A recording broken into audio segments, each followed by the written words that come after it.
Welcome to North Coast Sports. This is Chris Van Dyne back with the Power Sweep podcast for week one of college football season. Excited. We're going to have our co-hosts, Robbie DePola and Jim Seaman, joining us a little later. And then also we have a special guest, the first time we've ever done this actually on the Power Sweep podcast presented by North Coast Sports. We're going to have a guest handicapper joining us, and this is a pretty big get for us. We got Julian Edlow from DraftKings, host of Unreasonable Odds, joining us here shortly. He's got some great insight on a few of the big games that are coming up in this first week of college football. Now, I know we're putting this out before the first Saturday of college football with those four games, but we're going to cover everything, and this is going to go through that first Saturday on September 3rd. So, there's a lot more games that week. We only got the four games this weekend, but there are some good matchups. Just remember, this week, we do still have, if you haven't gotten on board for Power Sweep, it's only $99 right now for Power Sweep. Also, Power Plays is $99. If you want to get one and then add the second newsletter, you get the second newsletter for only $50. We will have a special code at the end of this podcast that'll get you $10 off of that podcast, of that Power Sweep or Power Plays. So make sure you jump on board for Power Sweep or Power Plays. Really excited for this college football season, like I said, and just want to make sure we get everyone on board. We also have our late phone deals coming up. If you sign up for our first week of late phones, $99 will get you, as long as you're a Power Sweep subscriber, $99 gets you everything in week 1 and 1A. So that's this Saturday with the four games, that light slate, that little appetizer. And then next week, you get the full slate of games, the entire first week of college football, including some of those big matchups. You get all of our late phones. So you want to jump on board, $99 if you're a Power Sweep 21 subscriber. And again, special offer at the end of this, so make sure you listen all the way through, and we'll have something for you. Coming up now, we're going to jump in with, we've got a special handicapper, like I mentioned, Julian Edlow. Welcome back to the North Coast podcast. Chris Van Dyne here, and we're going to start something new this year. We are adding some guest handicappers, and we've got a great one to start the year as actually our first ever guest handicapper joining us here on the Power Sweep podcast presented by North Coast Sports, Julian Edlow of DraftKings. Pleased to have you, Julian. I'm really excited about this to get your take on a few big games. And Julian, podcast host himself, Unreasonable Odds, and he did some great work earlier this year with Phil Steele. Julian, thanks for being on the podcast today. Yeah, thanks for having me, Chris. First guest in the history of the podcast. It's an honor. Hopefully we get you back after today, but we'll get into some of these games. I just wanted to go over some of the bigger games this week, starting with Notre Dame at Florida State. Mike Norvell entering his second year. Notre Dame starting the Jack Cohen era. So pretty big game. And interesting to me also, Mackenzie Milton, is he going to be effective coming back from that catastrophic injury when he was at UCF? Line opened at 9.5. It has dropped to 7.5. Totals at 56. Where are you at with this Notre Dame team? They lost some of their key players last year, and also Florida State in the second year with Mike Norvell. Yeah, this is a tough game. There's so much to bet on week one that, not to be boring, but like if this was just mixed in the middle of Saturday, I would say it's a stay away spot. But it's, what is it, the Sunday night game, right? Yes, so it's an isolated game, so right. There'll be a lot of action on it. It's the primetime game. It's going to get action. It's interesting to see, I guess both are public teams, but Notre Dame, obviously one of the more public teams out there. And for them to come down from 9.5 to 7.5 point favorites, that's pretty telling. But on the Florida State side, like you said, you've got Mackenzie Milton coming back from a serious injury, and he was a guy that, he can throw the ball, but his mobility was also a big part of his success prior to the injury. And now, how good is this is this FSU line. Can it protect a guy that a quarterback that we don't really know who he's gonna be? So all this money coming in on Florida State, I find it kind of hard to back them in this game. But you look at the Notre Dame side, and I'm not necessarily confident in them either. Coming off another year in the college football playoff, but things don't go their way. When they had the bigger games against Clemson, Alabama, they kind of shrunk, and now they lose a ton of talent, including the quarterback, and that you see that win total down at 8.5. So, and a lot of people are down on the Irish this year. So I think this is one of the hardest games of the weekend to cap. I will say, if it keeps going this way, and I'm not going to bet it, I don't think I can bet this game until Sunday, September 5th, which is the day of the game. If it gets down under a touchdown, I don't mind looking at Notre Dame. I think they can still run the ball. I think they may be able to get some pressure on Mackenzie Milton, who hasn't done this in a while. So I would lean that way. But at the 7.5, I don't really have that much interest in kind of a tough number. It is a tough game to handicap with all the changes that both teams are going through. Florida State did load up on defensive transfers from South Carolina. They got Keir Thomas from South Carolina and Jamie Robinson, Jermaine Johnson from Georgia. So a lot of transition with this Florida State defense, which I think long-term the Florida State defense might be pretty good with all these transfers. But that first game, it could be a bit of a headache for them trying to go up against a pretty vaunted Notre Dame running game. So I agree with you. That's going to be a tough game to handicap, and we'll have to probably wait to see where that line goes, sitting at 7.5 right now. Moving on, like you said, just so many moving parts, and you throw the FSU defense in there too.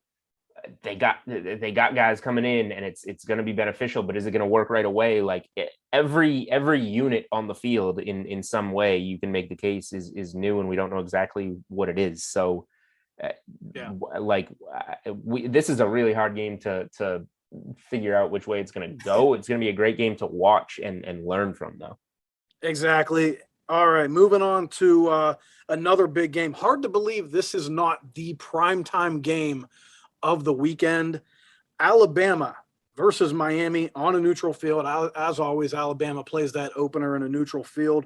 Alabama's won their last 10 neutral site openers by 25 points per game. They're used to playing in Mercedes-Benz Stadium. Tough first game to be coming off an injury. Another quarterback like Mackenzie Milton coming off injury for De'Aaron King, and he has to, first game back, face the Alabama defense, which is looking like it is going to be one of the better Alabama defenses that they've had in a long line of great defenses. Line's at 18.5. Total is at 62 on DraftKings. Do you think this Miami team has the punch to stick with Alabama, or is this going to be another one of those Alabama drubbings in an opener?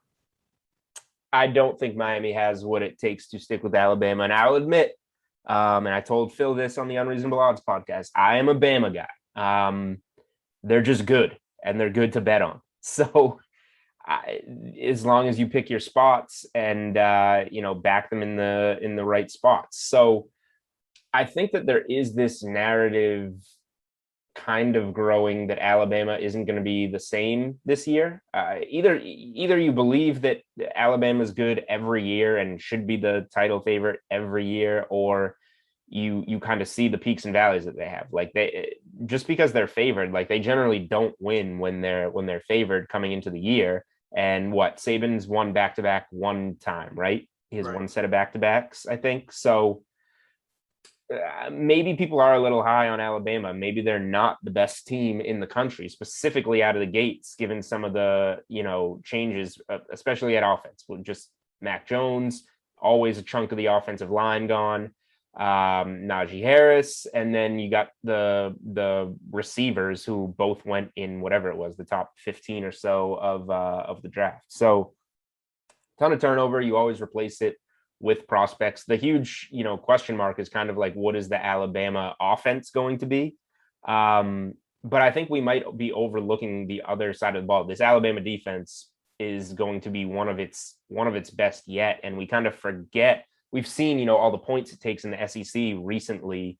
And Saban says, you got to be able to score now. So, and it is different. So, the game has changed in certain ways, but you remember those Alabama teams that used to beat, I remember a primetime Saturday night game a couple of years ago at LSU. I think it was like 33-0. A lot of lower scoring Georgia games that Alabama would generally get the best of. I think they're kind of going back that way. So I guess I would lean to the under maybe in the game. But I don't mind. I think the Alabama offense is still, just based on talent, going to be better than people think it will. And the defense could potentially really limit Miami. I think I'm going to start the year on a trend that I just generally have played the last few seasons, and that's Alabama first half. We know that they can tend to let up on some of these big numbers. The back door can be there, especially against a good team like Miami at a big number like 18.5. But if you can tell me I can get like 9.5, and the number's not out yet, 9.5, 10, whatever it's going to be. I'm hoping for 9.5 for Alabama first half. That does interest me. Pretty much in any game for an Alabama first half number. That does make a lot of sense with all that defensive talent back. And, the one thing with Alabama's defense is when they're loaded, they can create points themselves. A couple of years ago, their defense was outscoring most of the team's offenses they were playing. And it's a similar defense in terms of talent. And, like I said, De'Aaron King coming back off that knee injury, and for all intents and purposes, he is supposed to be healthy and ready to go. But if they fall behind in this game, I've got to wonder how much they're going to be throwing him out there and risk an injury if they fall back 21 points or 24 points in the fourth quarter. I wonder if there's going to be a backdoor possibility with them if they just say, we're going to lose this game. We don't want to get him hurt again. And, Alabama's going to be coming after them for 4 quarters if they keep him in the game. Okay. Next game up, we're going to talk about the primetime game, another SEC versus ACC matchup, Julian. Georgia versus Clemson. The Clemson defense did get exposed a little bit last year, especially their pass defense at the end of the year by Justin Fields and Ohio State. They're kind of looking to redeem themselves. Georgia closed the season out strong, winning their last 4 after JT Daniels took over, and it looked like a bit of a different Georgia offense, obviously, than they were running with DeJuan Mathis and Stetson Bennett at the beginning of the year. Which quarterback do you favor in this matchup between Daniels and DJ Uiagalelei? And where do you lean right now? The line, Clemson -3.5, total is at 51.5. Yeah. So, I mean, DJ was pretty good he kept him in, I guess, that Notre Dame game. And that was kind of I backed Clemson in that game. I remember last year. And that was, we did too, a rough one. They fell behind early, but they had a chance late, and it just didn't wind up happening, but he played pretty well. And then the BC game took a, extreme turnaround for Clemson to get that win. So they went 1-1 with him. They almost went 0-2 with him. I don't doubt that he's, a high level prospect quarterback, but that's just something that, stuck with me from his snaps last season. Whereas with Daniels, we saw the Georgia offense really take a turn. I forget the number, whatever it was, but they were averaging in his 4 starts in which the Bulldogs went 4-0, they were averaging like high 30s points per game when we know they were struggling with the other guys early in the season. And, when Phil Steele came on my podcast, Unreasonable Odds at DraftKings, he certainly helped kind of reinforce my take here. I like Georgia. I think that Georgia is going to somehow wind up a top 4 team. The problem is, that's got to take someone in that top 4 out, and maybe it is Clemson that falls out this year. Georgia could always get the short end of the stick if they have a terrific year and lose to Alabama in the SEC championship game, and that's just not enough to get there. But I really think that Georgia is the better team here. I think they probably have the better defense. Clemson has a really good defense, but I also just can't get those Fields highlights from the playoff game out of my head in terms of him just torching them downfield. Not that Daniels is anywhere close to that type of prospect, but yeah, and it's in Charlotte, a stadium that Clemson plays those ACC championship games, so it's somewhat of a home game for Clemson, but we know the Georgia fans will travel for sure. I just see this one. It's come down from 4. The 3.5 is just hanging on right now on DK Sportsbook. It's at -120 as we record this on Tuesday, August 24th. I was thinking about Georgia money line. Phil said this is going to be a field goal game one way or the other. Just take the 3.5 with Georgia. So I'm probably going to do a play on, or I have done a play on Georgia plus 3.5, and I'll probably sprinkle on that money line some. I think that you're onto something here, especially, that's an interesting take about the quarterback.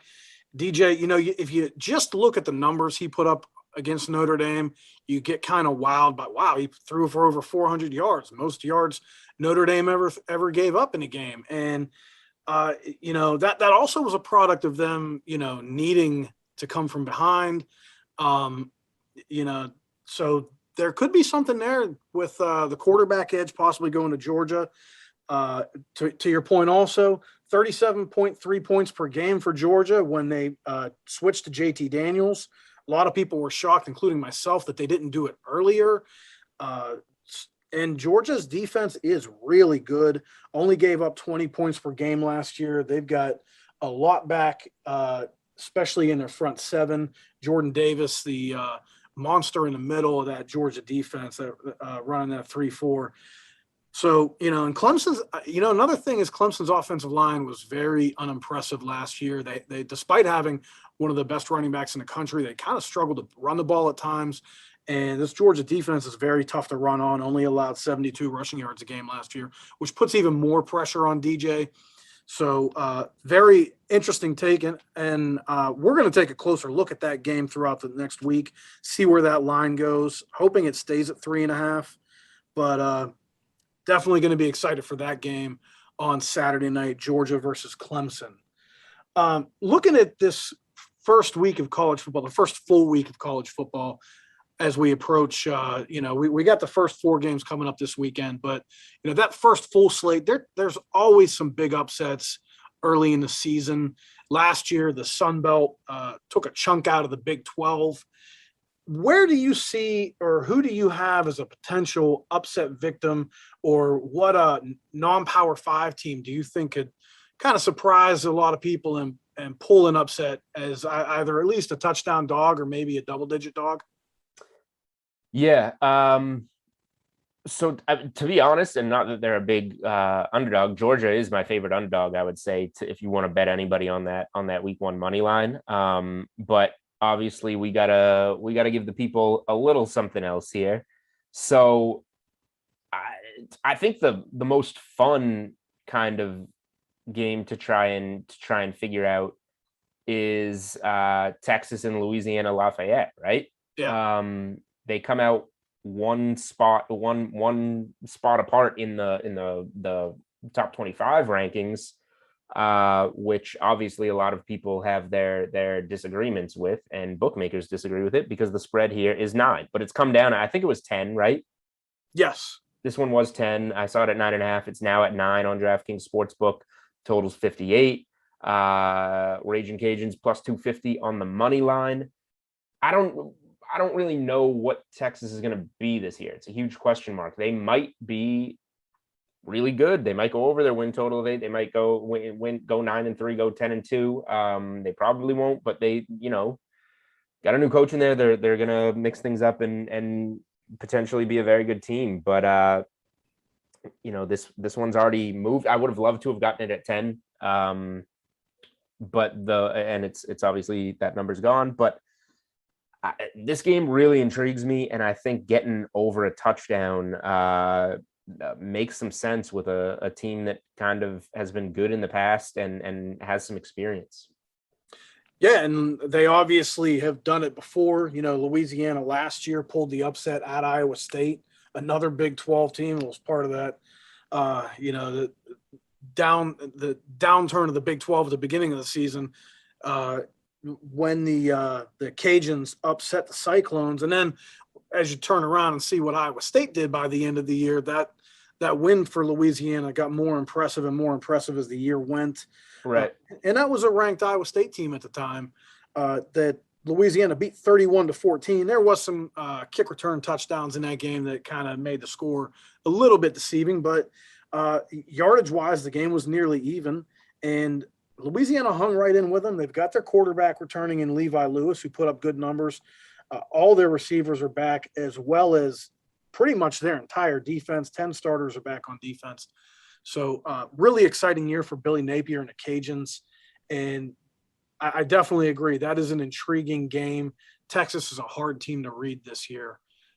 So one of those. This is one where, it could wind up being wrong by a mile. Like Texas could come out and stomp them, but we don't. It's a mystery, a lot like Florida State and Notre Dame, like we were talking about. Whereas Louisiana Lafayette is not a mystery, like you just said. Quarterback, receivers back, the defense back. Like we kind of know that they're going to be the team that they were from last year, except with another year of experience under their belts. So they're at least equipped to take down a very good team. But maybe Texas just blows us away and is more prepared than we think. Yeah, it should be an interesting game with Steve Sarkisian coming in his first game at Texas, and should be an exciting first week of football. Excited here at North Coast Sports and the Power Sweep podcast. Julian, thank you so much for joining us. I know you've got the Unreasonable Odds podcast. You want to tell everyone where they can listen to it and where they can find you? The Unreasonable Odds podcast is presented by DraftKings. We're going to have a Twitter handle coming for it soon, which I will be able to promote on my timeline. You can find me on Twitter at Julian Edlow, JulianEdlow.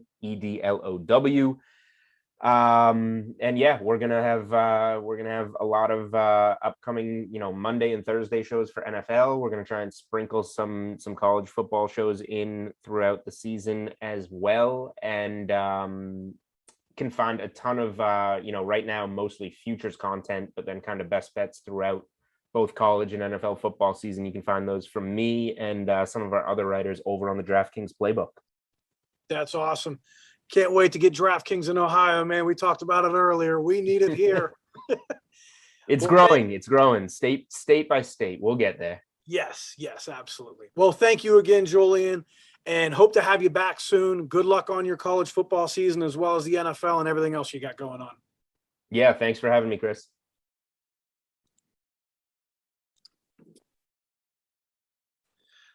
All right, everyone, we have got another exciting week of college football coming up. So I'm going to bring in our two other my co-hosts for the North Coast podcast, Jim Seaman and Robbie DePola. Hello. Hello, guys. how we doing? Doing all right. How about you? Doing all right. Getting ready for another football season. We're just over a week away. Well, I guess we're only a few days away until we get a few games, but the first full slate of games is right around the corner. Yep, recording this a couple days before the Saturday games, before that first Saturday with 4 games. So we're going to give a head start to the year and get you some taste on these week 1 games, the big slate coming up next week on, will that be September 4th? Yep. The weekend of September 4th. Got some good games coming up next week. So who wants to kick it off here? How are we going to decide this? I mean, We can do one of two things. We can Rochambeau or we can go with our rock, paper, scissors. What do you guys think? I would say the latter's probably safer. All right, if Jim probably doesn't know what Rochambeau means, but that's okay. That's okay. I was hoping for the Rochambeau. I was going to go first. All right. Let's go one. Ready? Rock, Yep. paper, scissors, shoot. Paper. Rock. I'm out. All right. Ready, Raleigh? Yep. Rock, paper, scissors. Rock. All yours, Robbie. All right. I'll go ahead and start. The first game I was going to talk about, it's actually going to be on Thursday night. So we'll start a couple days before the full slate of games, get you a little appetizer, I guess, if you will. It's Ucf and Boise State.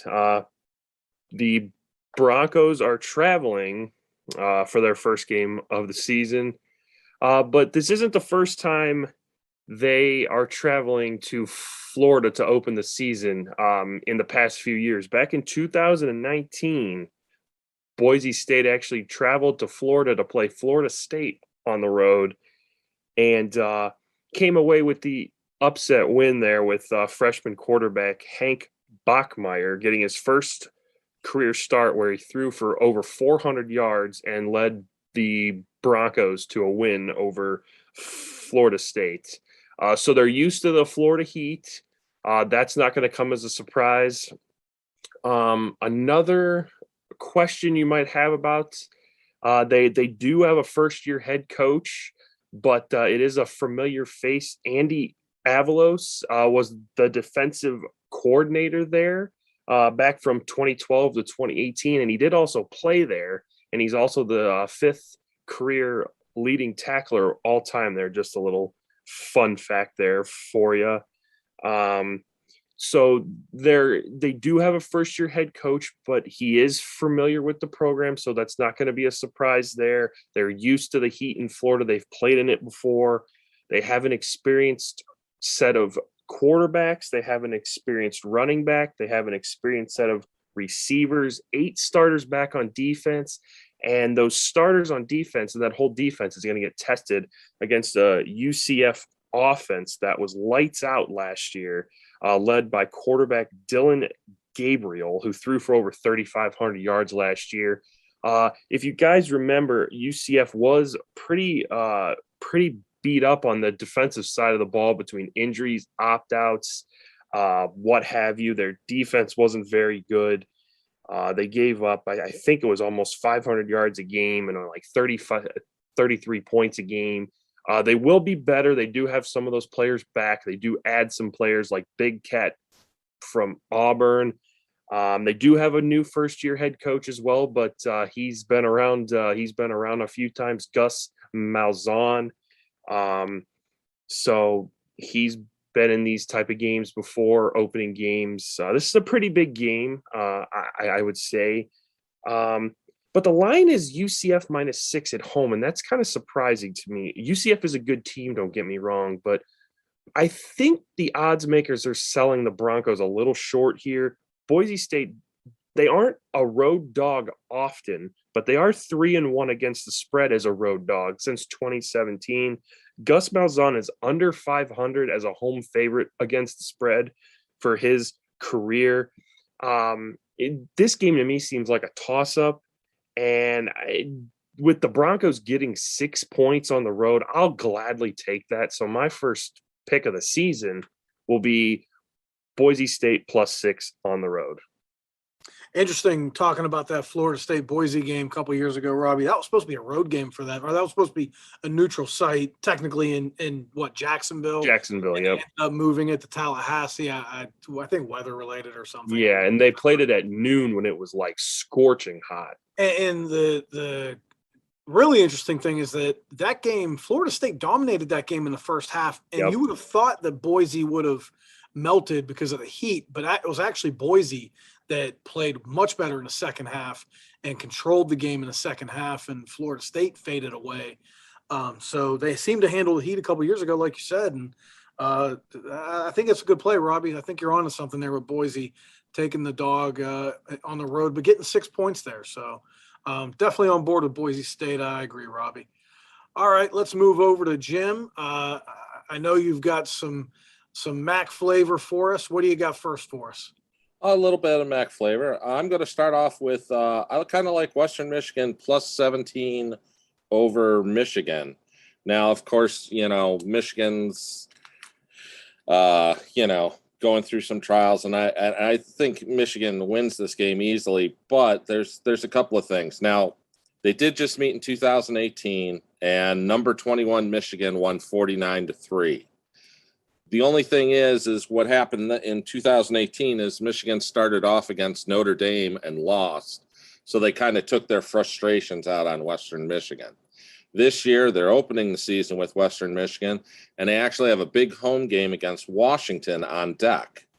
So with that going, Michigan does have a lot of players back, but they're going to be breaking in a new quarterback, which, if he struggles a little bit, I think they're going to be kind of cautious. So I don't see them trying to blow him out. And I think they're going to try to keep some things underneath their belt. The other thing is back in 19, when there was actually non-conference games, if you will, Michigan went 0-2 versus non-Power 5 teams against Middle Tennessee and against Army. In fact, that Army game went into 2 overtimes.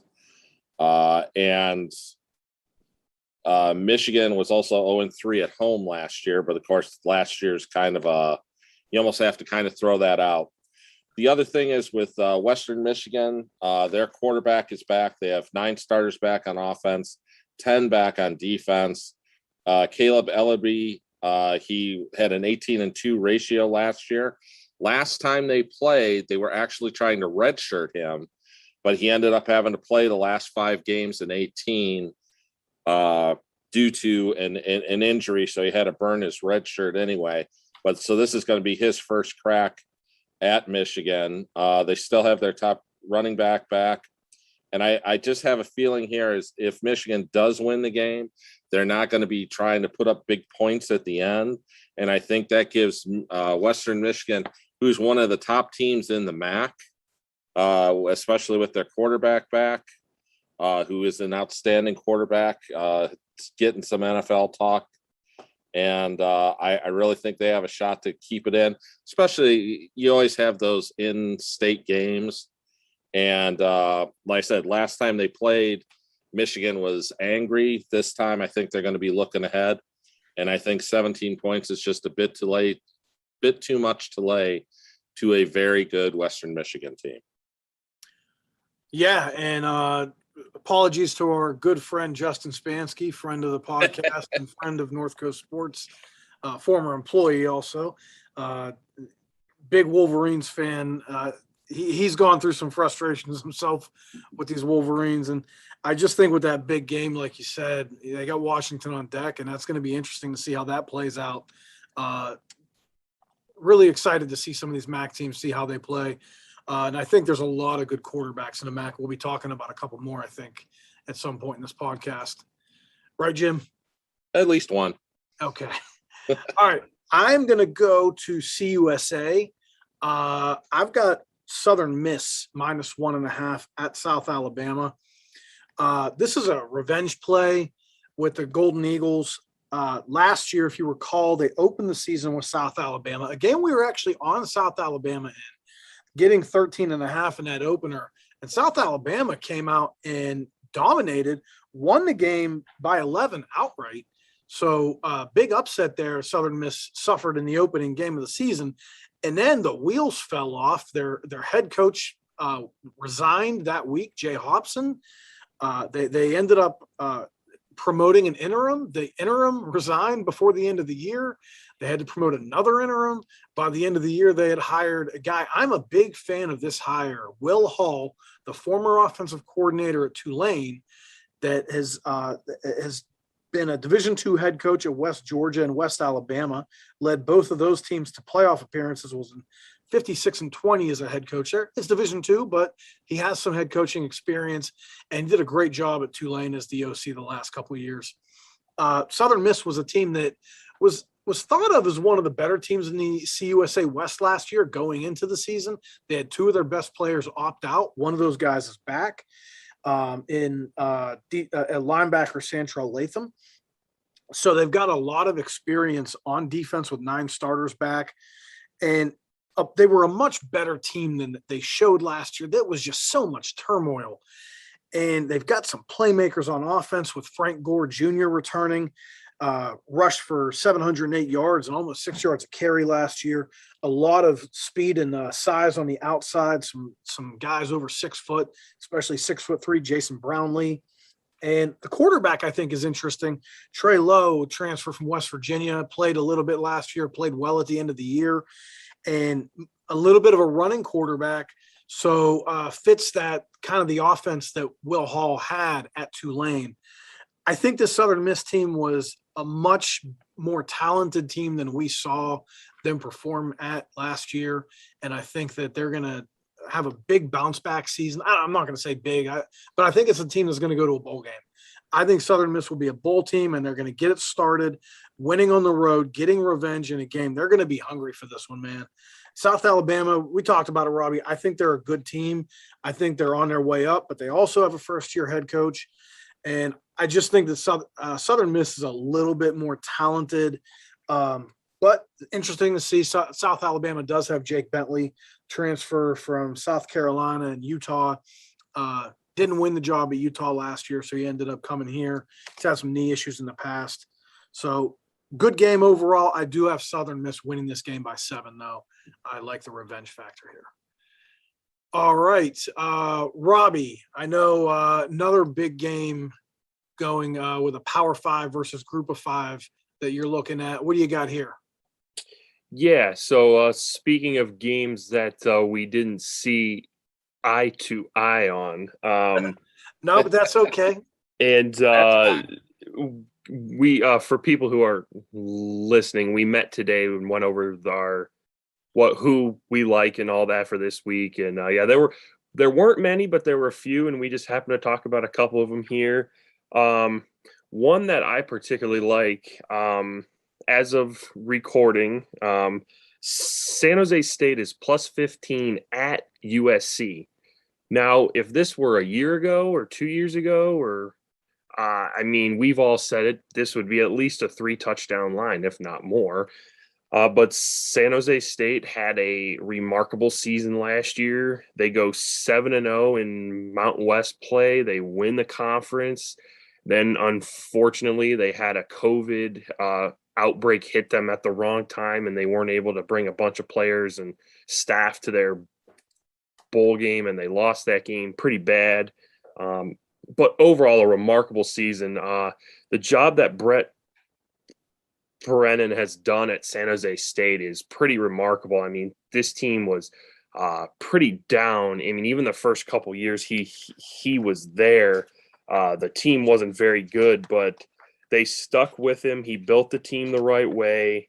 I mean, yeah, his first couple seasons there. I mean, they go 2-11 and 17. They go 1-11 and 18. 19, you start to see some improvement at 5-7, and then obviously you have last season. So there's been steady improvement. And they get back 19 starters.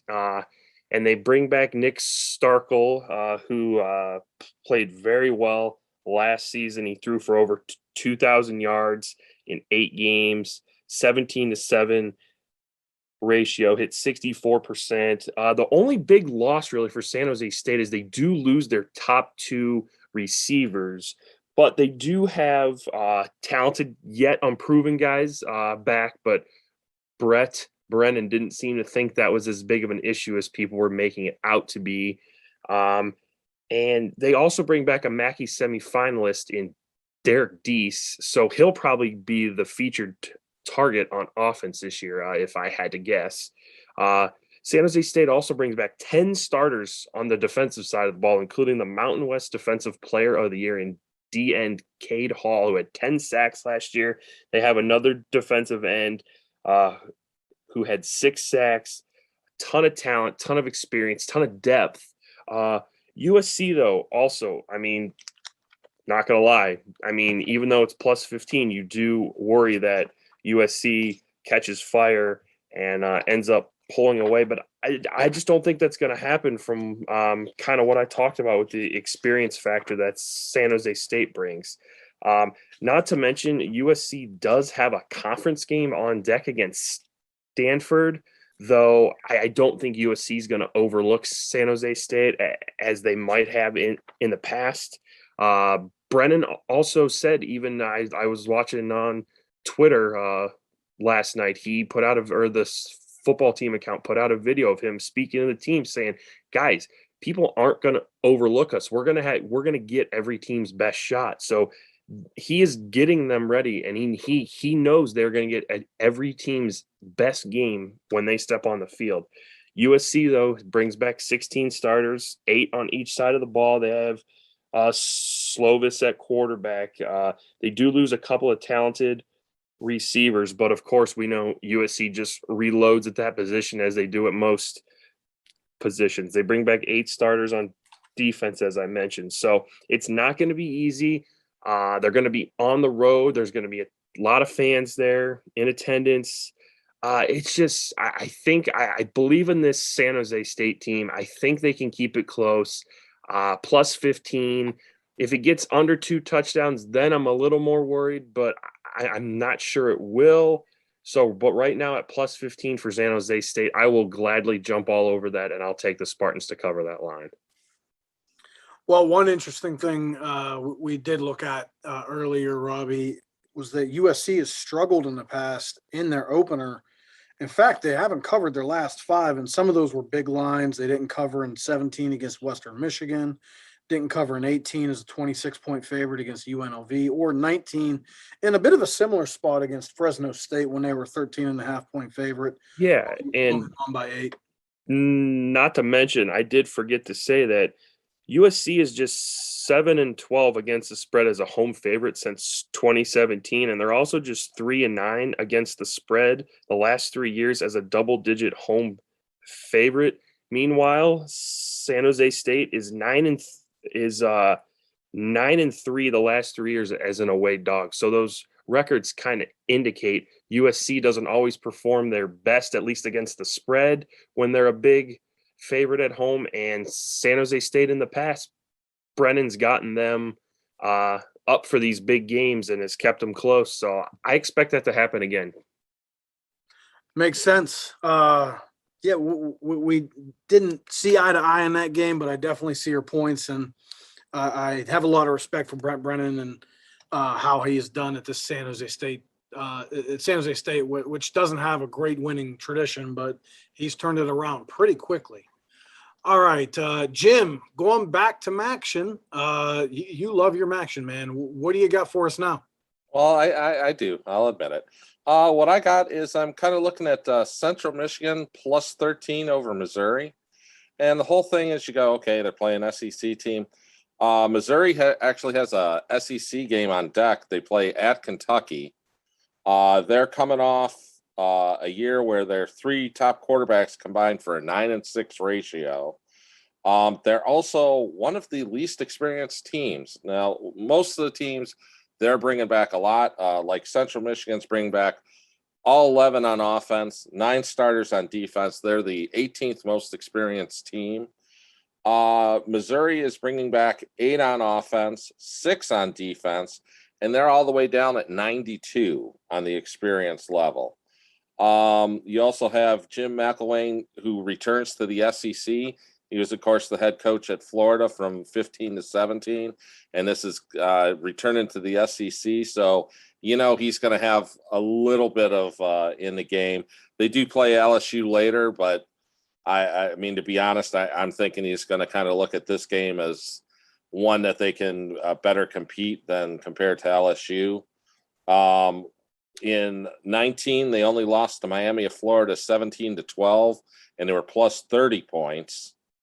I think, like I said, this is just kind of, it's an experience, and it's also situational because you do have Missouri having that big game at Kentucky. It is a conference game, so you have to be ready for it. So you don't want to see anybody getting hurt. So you're not going to be playing your starters late into the game, even if you're up, which then if Central Michigan is down, and I'm not saying they will be down, but if they're down, it kind of gives them that edge for the backdoor cover.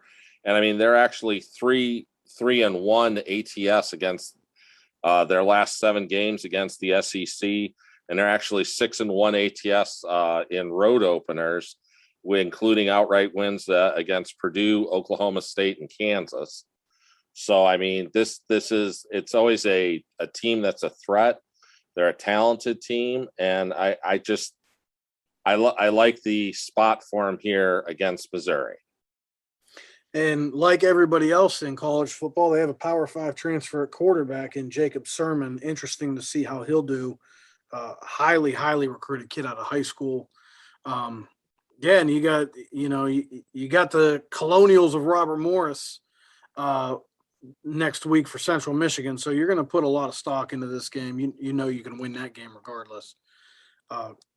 Definitely see your points on that one, Jim. And Missouri's a good team. I do like Connor Bazelak, but they do have some transition that they're going through right now, especially in the secondary, and they have to replace their multiple-time leading rusher, Larry Roundtree, over 1,000 yards a couple years ago. So it will be a transition for Missouri a little bit at the beginning, and they have that game against Kentucky that you mentioned next week. So good points on that one, Jim. We'll mark that. Central Michigan plus 13 is Jim's second play.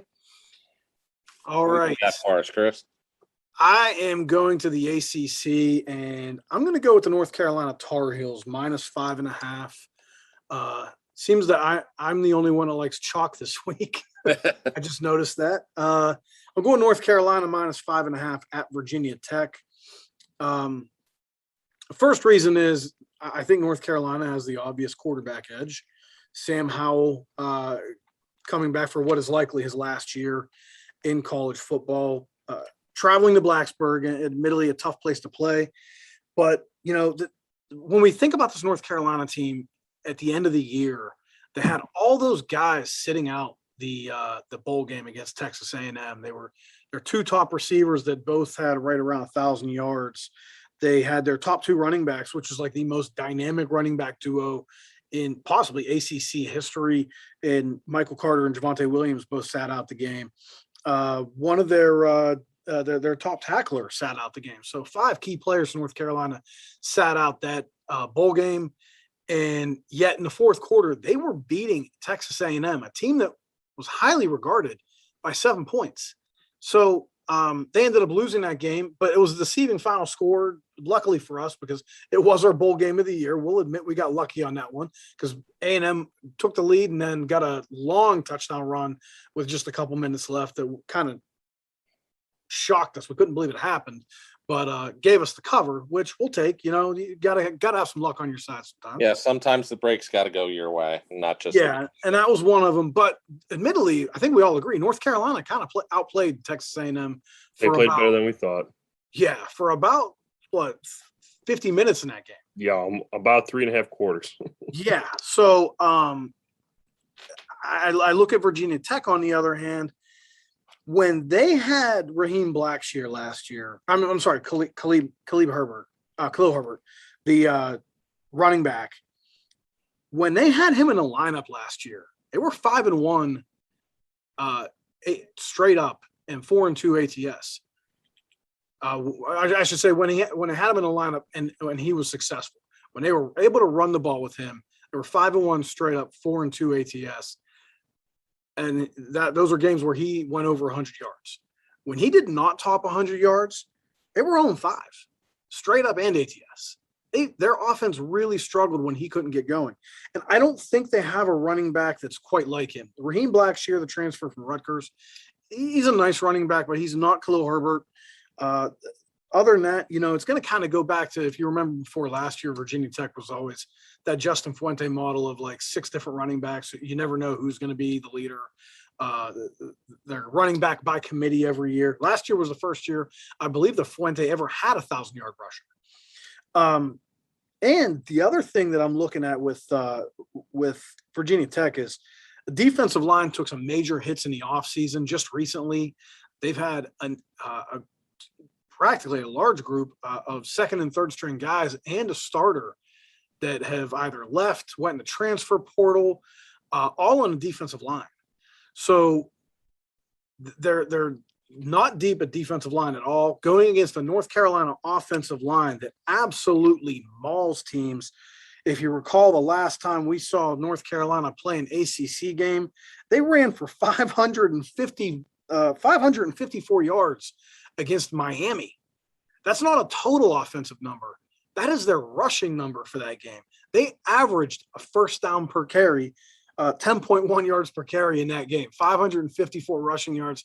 Manny Diaz just couldn't even explain it. He was like, I don't know what happened. So you give me that North Carolina offensive line against the Virginia Tech defensive line that struggled at times last year. allowed 181 rushing yards, 4.9 yards per carry. I think that might be some struggle, especially late in the game when Virginia Tech, it's going to be hot, it's going to be muggy. That defensive line is not going to be able to come off the field much. And that North Carolina offensive line is just going to lean on them. And they did lose those 2,000-yard running backs, but I really like the transfer addition of Ty Chandler. Kid I liked at Tennessee the last 4 years. He is fast. And kid was kicking, returning kicks for Tennessee a few years ago, was an all-conference kick returner. He has actually over 2,000 career yards, but was always splitting carries. So now he's the guy at North Carolina, and they do have some running back depth. They've got the quarterback edge, and they have a much improved defense with 10 starters back.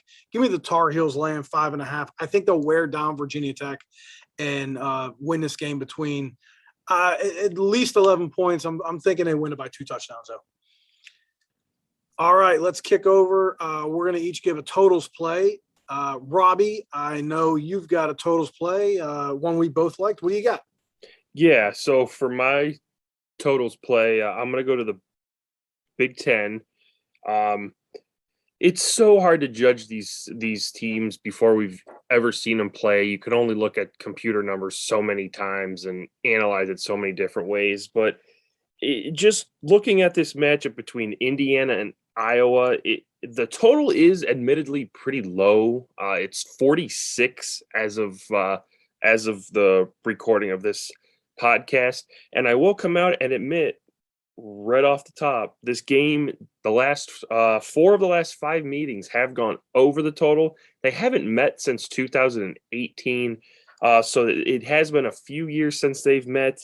The main reason why I like it is both teams were very good on the defensive side of the ball last year, and they both returned the majority of their starters from the defensive side of the ball. Starting with Iowa, they have 7 starters back on their defensive unit from a team that gave up just 16 points and 314 yards per game last season.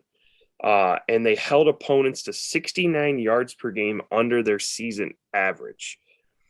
Now, Indiana, though they do lose their defensive coordinator, who is now the head coach at South Alabama, their defense brings back 9 starters from a team. They gave up just 20 points a game and 378 yards per game.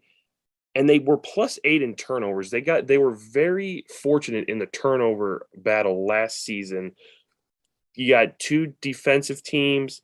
Not to mention, Iowa may not have the best offense in the Big Ten. They lose 2 of their top 3 receivers, and their quarterback, Petras, only hit 57% last year with a 9-to-5 ratio in his first full season as the starting quarterback. Not to mention, Indiana's Michael Penix is coming off a serious knee injury from the end of last season. Indiana does lose their top running back in Stevie Scott, and they lose one of their best receivers in Ty Freifogel. Indiana does still have, they do bring back Freifogel. They lost Wop. That's who they lost. Wop Fillier. That's who they lost. So you got 2 defensive teams that bring back a lot of starters. You got questions at quarterback. Indiana's question is more so of how's he going to look off of a bad injury. Not to mention, the last 4 years at home, Iowa has played 24 games, and 18 of them have gone under the total. So Iowa does like to keep games low scoring. We've seen it before in the past with big games there. You got games that are 20-17. And that's the type of game I kind of see this being. Iowa's going to have to play good defense to win. And I think this game ends up being like a 20-17 game. So yeah, I like Indiana at Iowa under 46. Makes a lot of sense. Going to Jim, what do you got for us? Sticking with another MAC game, I guess. Sticking with our MAC game, and as people who've listened to the podcast before know, I love Kent State overs. I just love them. And last year Kent State was actually averaged They're number one in the FBS with 607 yards per game and 49.8 points per game. Now, I know that was against an all-MAC schedule, but I mean, even the game, they got outplayed by Buffalo, who was kind of seeking revenge for a late miracle comeback the year before. That game was 70-41. In fact, Kent State's last 3 games last year, the totals were 86, 104, and 111. They're led by Dustin Crum, who had a 12-2 ratio. He's one of the top quarterbacks, non-Power 5 quarterbacks out there. Is getting some looks out there for the NFL. On the other side of the ball, they allowed 380 yards per game, which they go with their flash fast offense, which can leave their defense out there. Texas A&M, they're going to be led by Haynes King, who was one of the top quarterbacks coming out last year. He was the backup last year. They have a 1,000-yard rusher back. Their top 6 receivers are back. And the last in 18 and 19, it's kind of funny because it actually works out that each year versus non-Power 5 teams, Texas A&M averaged 49.3 points per game each of those years separately. So, Jimbo Fisher likes to run up that score, get the offense going. So, and Kent State has that ability to put the points up. And I just think this is going to be a fun game to watch because I always like the high scoring games. I mean, the defensive games can be entertaining, but I kind of like those high scoring Kent State games. And I really think 65 is quite reasonable with that. If you bet totals, overs are a lot more fun. Yes. I get it. I get that the unders are painful. It's like pulling teeth because you have to, Well, I mean, Robbie had some good points there with the under, so. Oh, yeah. But, we like unders here at North Coast. I get some crap from my buddy Stu at the Stewcast, and he always gives me a hard time because of I like unders a lot, but, they hit, so I play them, so. All right, what you got for us, Chris? All right, speaking of a game that me and my buddy Stu went over, Michigan State and Northwestern. Now, I will preface this by saying that this game has actually gone over the last 5 years, which is odd to me because it's not 2 teams that are known for their offense. Northwestern and Michigan State have usually been defensive oriented teams. Pat Fitzgerald, a defensive coach. Mark D'Antonio, former head coach at Michigan State, was a defensive coach. Mel Tucker now at Michigan State, defensive coach. Yet this game goes over for some reason. A lot of it, and looking at last year, Northwestern only put up 285 yards in this game, held Michigan State to 362. Yet the game went over because defensive touchdowns and long plays. I don't think you're going to see that in the first game of the year. I think these defenses are going to be tuned in.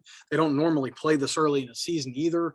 So kind of a change that might disrupt that trend of the game going over every year.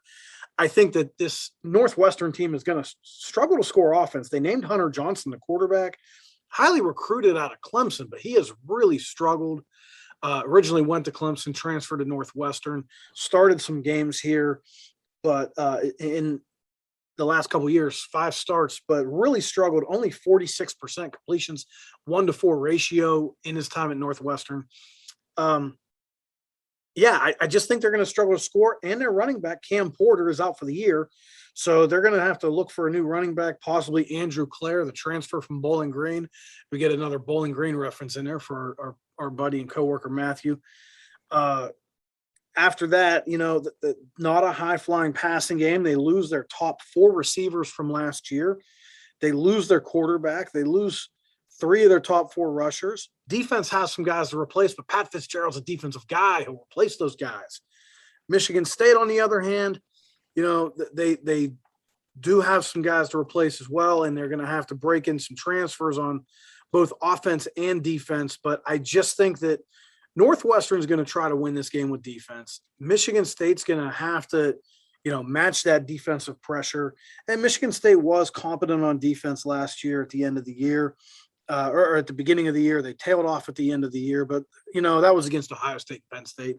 This is Northwestern's offense. So I think the total's low. It's 45. The trend is against it, but I think this game is going to be low scoring.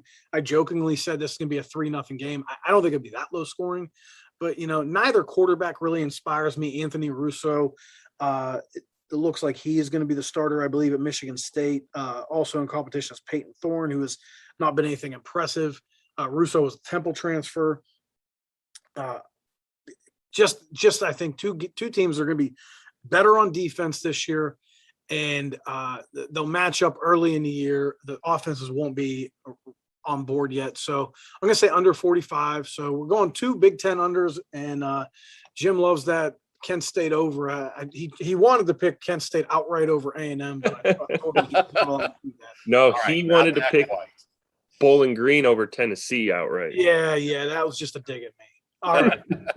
We are going to keep track of our records this year. We're going to have a little competition. If anyone wants to send a suggestion to what the loser has to do at the end of the year, I say the loser has to do the podcast next year shirtless, but they probably nobody wants to see that. Yeah. Jim might attract some ladies with that, though. But real quick, before we close out, this week's podcast will give out the $10 discount again. $10 discount on any late phone package for the first week of football season. If you give the code Georgia, we did Clemson last week, we'll do Georgia this week. $10 discount if you give out the code Georgia, or $10 off Power Sweep if you use the code Georgia this week on North Coast Sports, ncsports.com, or you call in 1-800-654-3448. All right, guys, had a lot of fun. We'll hit you up next week. All right, see ya.